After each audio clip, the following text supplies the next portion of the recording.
Happy New Year! I guess New Year's are good for New Year's resolutions, I guess. Like, that's the main thing that people do. Number one, more sleep, I think, is in order. Number two, work-life balance, I think, is probably needing some adjustment there. And number three is finish this demo so we can potentially get some funding for this. Now, number one and two failed spectacularly. I am getting 1 more hour of sleep a night than I was back in November, though, that's awesome. You know, that's really cool. I've gone from 5.5 hours to like sometimes 7 hours now, which is woo. We're getting there. We'll just put those two things aside for now, as long as we get funding for this game, because I'll be able to relax once that happens, if that happens. When that happens. If. New Year's resolution number 4, be more positive. I'm positive it might happen.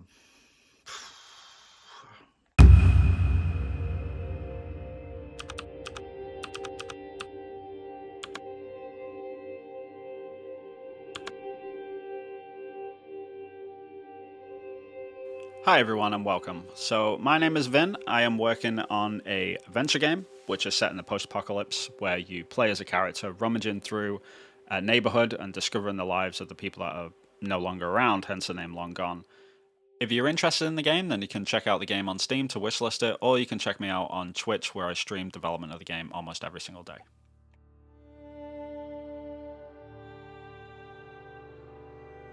So I have this expression, which I annoy my regulars with on Twitch almost on a daily basis, which is it has to work before it looks pretty. And now that the demo is playable from start to finish, the working bit was sort of out of the way, so now we could focus on the aesthetics. But before I could, I had a couple of things which I wanted to give a little bit more attention to, because I knew that there was going to be weeks, potentially months, that will go by without me touching code again. So I really wanted it to be locked down before I shifted over to just working on the visuals. So the first thing on the list was the Fog of War shader. So this shader's goal really is to just shroud any room in darkness that you haven't actually been into yet, and then once you walk in, it sort of dissipates out. I genuinely thought this was going to take me days, if not weeks, to figure out, and I almost reverted to adding like a wall in the foreground to sort of hide the room that you haven't been in yet. But I ended up tapping into the volumetric shader system, which is already in the game for the light beams that are coming in, and I was able to repurpose that into this darkness, which is awesome. So the great thing about this as well is I could have rooms in the future which are like supposed to be in the dark, and they sort of silhouette the player nicely.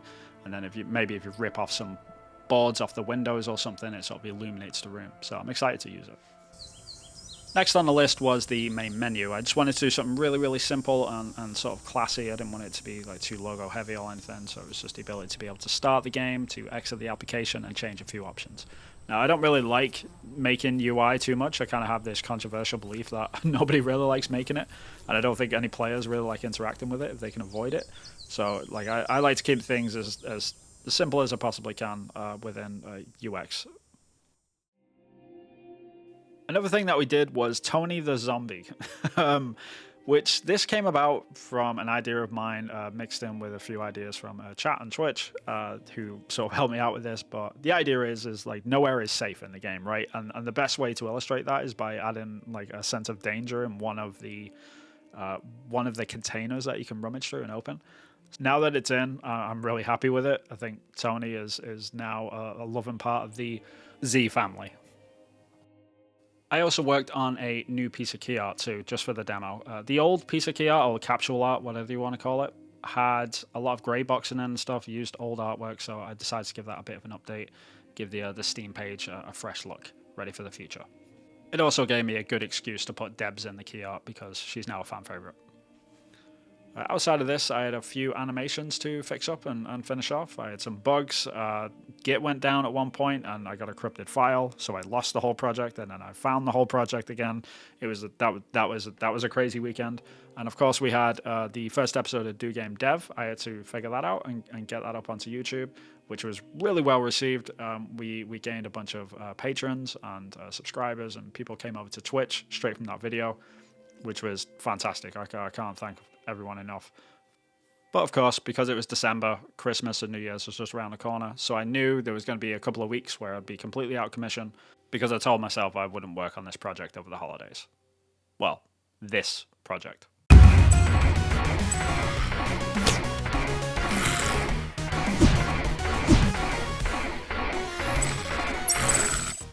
Yeah, that was a fun little Christmas project. Anyway, back to Long Gone.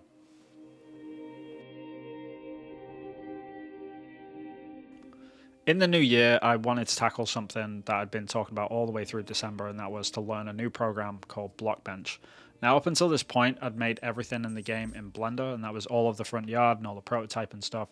And that was working fine, but Blender has kind of a janky way around something called textile density. The only way I can really describe this is every pixel size within Long Gone has to be the same size. So if the player is stood next to an object, all the pixel sizes on that object need to be the same pixel sizes as the character, which seems like a simple thing to do, but when you actually get into the editors and actually try and get this to be consistent across everything, it's a lot more challenging than you might think.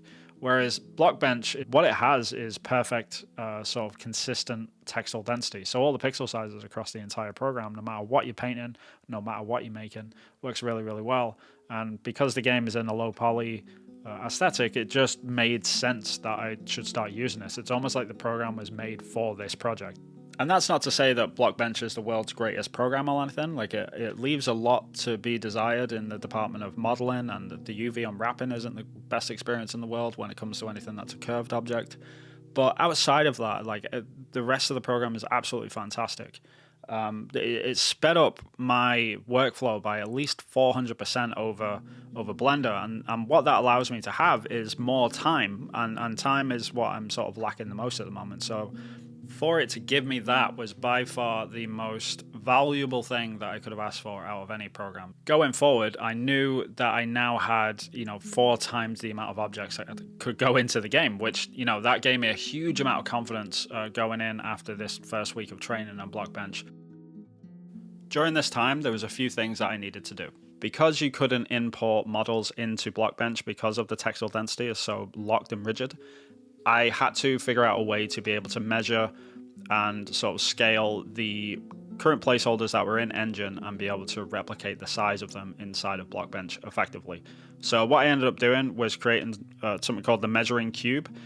And this became somewhat of an internal joke over on Twitch, because the first time that I made it, or while I was making it, someone, I don't know who, I can't remember who the credit goes to, but they said jokingly, "All hail the cube," which has now become sort of a big in-joke, like we're actually starting a cult or something. But it is pretty funny now, because every time I get the cube out to measure something in the engine, everyone goes crazy. All hail the cube.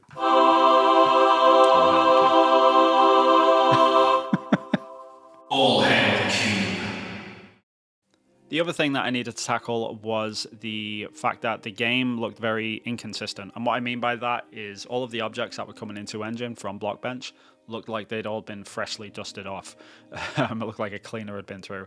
So what I actually needed to do was go into my global shader and edit that a little bit to include a dust layer. And this dust layer only affects stuff which is on the y-axis. So it's similar to other shaders that you might see in other games for snow and things like that, where you have this nice thin layer of dust on top of everything that's got this one shader on. And then what that does, it sort of gives a uniform look to all of the objects that are in the game, because they're all dusty, they haven't been touched in years. It makes sense that they've all got this consistent sort of yellowing on the top of everything. But once that came in, it really helped unify the scenes. And the last thing was actually to do with Unity rather than BlockBench. So when I was bringing in models into Unity, what I had to do was extract the textures, extract the materials, and then I had to change the texture filter options and also the compression options. And then I had to zero out all of the transforms and all of the rotations. And then I had to make prefabs out of them, rename the prefabs, and then put them into a right folder. Which, that's a lot of steps for all of these probs that I was making. So what I ended up doing was creating a tool that would sort of do it for me automatically. After this, I was really starting to get used to BlockBench with the new tools, using the measurement cube and this new shader and bringing it all together. I was really excited to see how good we can make the game look in the next few weeks. However, the world had other plans. All right, so it is January the 10th, Friday. I just got an email from a potential funder, and it's one of those funds where they don't want anything, right? It's all just, here's the cash, go make the game, good luck, sort of thing. I've applied to them before with multiple other projects in the past, and every single time they've always come back and said, you know what, cool game, it's not really for us, but good luck, sort of thing. This time they've asked for a build for review, that's new. That's kind of crazy.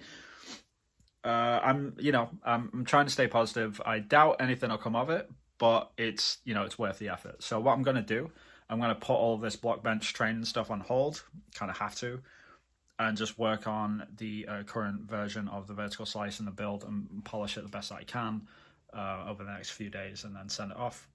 And we'll see. Like I said, we're probably not gonna get any feedback on it for months. But we'll see. It's a shot in the dark, but I think it's worth taking the time to do it. And we'll get back on track to BlockBench as quickly as we can, and it should be good. So yeah, wish me luck. What then followed was 3 really intense 13-hour days. It wasn't too fun to be around at that point because I was just super stressed out. I'd already worked 5 days in a row, and then I went into these 13-hour days. But what this entailed was an intense fine-tooth combing of the entire vertical slice of the game. And this meant that I had to go through and add audio, music. I had to rewrite the audio manager completely because I hadn't really done too much of audio with the game yet anyway, and there was a lot that I needed to change. I had to go through every single cutscene that the player could encounter and make sure that all the audio was playing on those.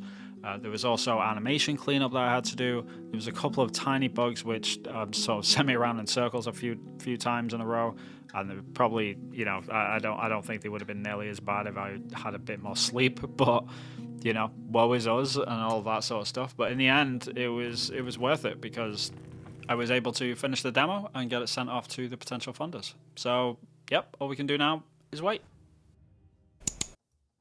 But in the meantime, we can go back to BlockBench.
And that was it for the rest of the month. It was just a lot of pushing pixels around, hanging out with people on Twitch, getting feedback from those guys. It was really, really helpful, having a great time over there. But yeah, next month it's pretty much going to be the same. We've got a lot of artwork to do, and now that these 2 rooms are pretty much exactly where I want the art direction to be, it's a lot of figuring out how to sort of expand that out to the rest of the house with the time frame that we got left. Because of course we've got to do the stairs, we've got the kitchen to do, we've got the backyard, we've also got the kids' bedroom upstairs, the landing. Like there's still a lot to do, but I'm excited. There's definitely moments where I've had kind of doubts about the game, but when you get these these pockets of polish done on the game and it actually looks like a proper game, you're like, oh crap, like it's really coming together, and people are getting excited about it, which is awesome. And it's been testament to these videos as well. Since doing the DoGameDev updates, the game has gained 2,000 wishlists on Steam, which is nuts. And of course, we've had a bunch of you flood into the Twitch channels as well, and just seeing your support and seeing your excitement for the game, it really does help. You have no idea. But if you want to support the game a little bit more directly, then you absolutely can. There's a Patreon page. You can actually get these episodes early if you sign up over there. There's some other behind the scenes exclusive stuff over there if you're into that. And of course, there's also 10 Bells, our previous game, which I put out back in August. It's receiving awards now, which is really, really weird. You know, over 200 reviews. It's still in like 96+% at the moment on Steam. If you're into horror games, then check that out. But if not, we've also got a Discord page. There's a Blue Skies page. There's, you know, make sure you wishlist on Steam. That's really, really important, as I sort of mentioned and went into in the last episode. But yeah, can't thank you guys enough for coming and hanging out with me today. I really, really appreciate it. So please, again, like and subscribe, all that sort of good stuff. And yeah, I look forward to jumping in to BlockBench again and carrying on with this, because it's really, really coming together. So until next time, guys, see you later.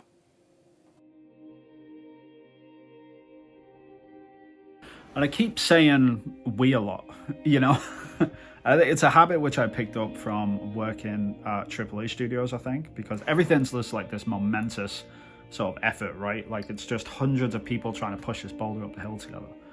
And then suddenly you're alone, and everything that you do in the game is because of you, you know. And I don't mean that in like an egotistical sense. It's just a very weird thing to sort of contend with, you know. Because you go from having this we mentality of like, we did this, we did that as a team, you know, and you're super proud of that. But now it's like, if I take a coffee break, the entire project stops. and just dealing with that is weird. It's really weird. Imagine that in a AAA studio, like, hey, everybody stop, Vin's getting a coffee. Yeah, it'd just be strange. So I'm trying to get my head around that a bit more if I can, because you know, I don't want to work on games forever by myself. Like that's never the intent. It's always, you know, you want to do these things with other people as much as possible, because that's what it's all about. It's about collaboration and figuring out like how to make a game together and how to work with each other and stuff. Like that's half the reward. So yeah, I'm looking forward to hopefully getting through this current stage that we're in and getting to the point where, you know, where I can bring more people in and we can get to that collaboration again, so the momentum of the project just continues, even if I'm sleeping or take the day off or whatever. Like, but right now it's kind of hard to even take weekends off, because I know if I take a weekend off, the project does not shift a pixel. I think that's why I've always struggled with not scope or anything like that, but it's more about my ability to be able to step away, even though I've got this office space, right? And the reason why I love having an office is so I can leave the office at the end of the day. I can walk through that door and close it behind me and say, okay, the work stays in that room. And usually that's true, but for this, because I'm relying on this for an income in the spring, hopefully, it's sort of, you know, there's a constant guilt there when I'm not working on it, you know. And not for my wife or anything, she supports me and stuff, but just for myself, you know. That's why it's hard for me to even sit down and play a video game anymore. Like I can barely watch a TV show. It's just, you know, every second that I'm not working on the game, I feel like I'm wasting time, you know. And that's a problem. I need to solve that. I need to figure that out. And I think that comes from being a solo dev and just constantly be working on stuff. Like because if I take a day off, if I stop, then the whole thing stops, and it can't stop.